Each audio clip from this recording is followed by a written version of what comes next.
5 mai. Jean, chapitre 4, versets 4 à 42. Il fallait donc traverser le Samarie.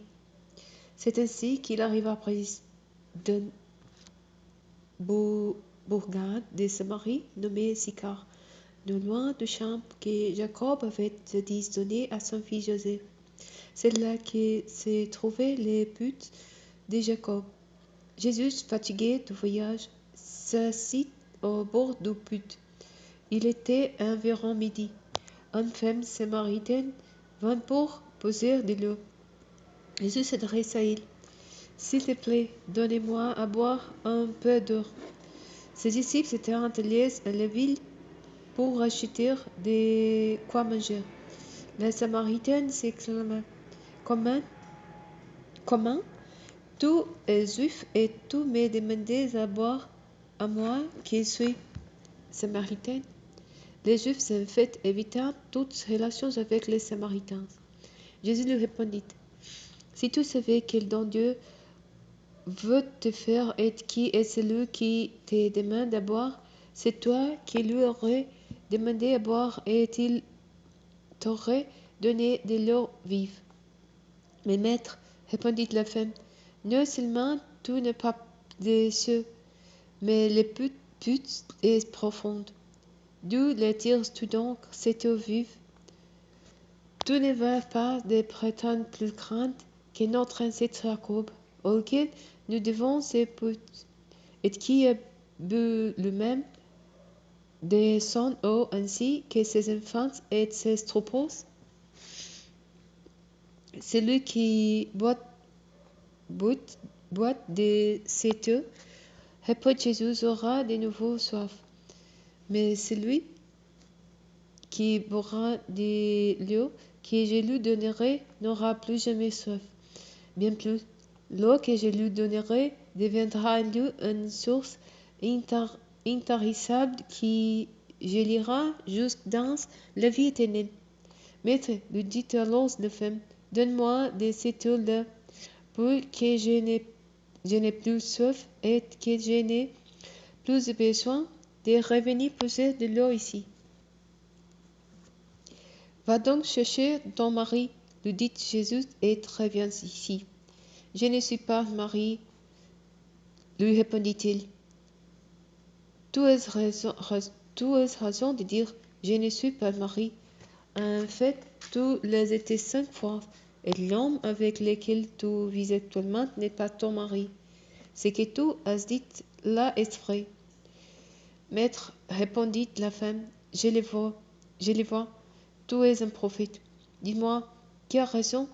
Nos ancêtres ont adoré Dieu sur cette montagne-ci. Vous autres, vous affirmez que l'endroit où l'on doit adorer, c'est Jérusalem. Crois-moi, lui dit Jésus, l'heure vient où il ne sera plus question de cette montagne ni de Jérusalem pour adorer le Père. Vous adorez ce que vous ne connaissez pas. Nous adorons ce que nous connaissons, car le salut vient du peuple juif. Mais l'heure vient, et il est déjà là, où les vrais adorateurs adoreront le Père par l'Esprit et en vérité, car le Père recherche des hommes qui l'adorent ainsi. Dieu est esprit et il faut que ceux qui l'adorent par l'Esprit et en vérité. La femme dit, je sais qu'un jour le Messie doit venir, celui qu'on appelle Christ. Quand il sera venu, il nous expliquera tout. Je suis le Messie, moi qui t'ai parlé. Lui dit Jésus. Sous ces entrefaites, les disciples serviront. Ils seront très étonnés de voir Jésus parler avec une femme. Aucun cependant, ne lui demanda, que lui veux-tu? Oh, pourquoi parlais-tu avec elle? Alors la femme laissa sa cruche, se rendit à ta ville, et la voilà qui se mit à dire autour d'elle, venez voir un homme qui m'a dit tout ce que j'ai fait. Et si c'était le Messie? les gens sortiront de la ville pour se rendre auprès de Jésus.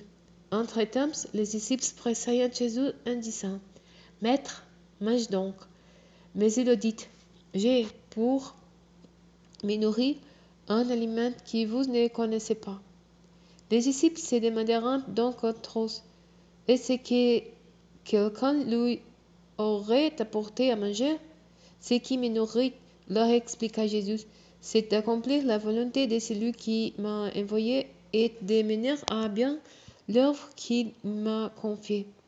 Vous dites en ce moment, encore 4 mois, et c'est la moisson, n'est-ce pas? Eh bien, moi je vous dis, ouvrez vos yeux et regardez les champs, déjà les épices sont bonnes, prêtes à être moissonnées. Celui qui les fauche reçoit maintenant son salaire et récolte une moisson pour la vie éternelle.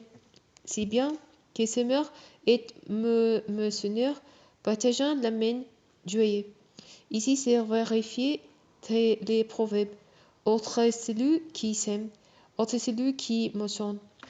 Je vous envoyé récolter une moisson qui ne vous a coûté aucune peine. Notre sont observés et vous avez recueilli les fruits de leur labeur. Il y a dans cette bourgade beaucoup de Samaritains qui croiront en Jésus grâce au témoignage qu'avait rendu cette femme en déclarant, « Il m'a dit tout ce que j'ai fait. » Lorsque les Samaritains furent venus après de Jésus, ils le prierent de rester et il passa 2 jours chez eux. Ils furent encore bien plus nombreux à croire en lui à cause de ses paroles.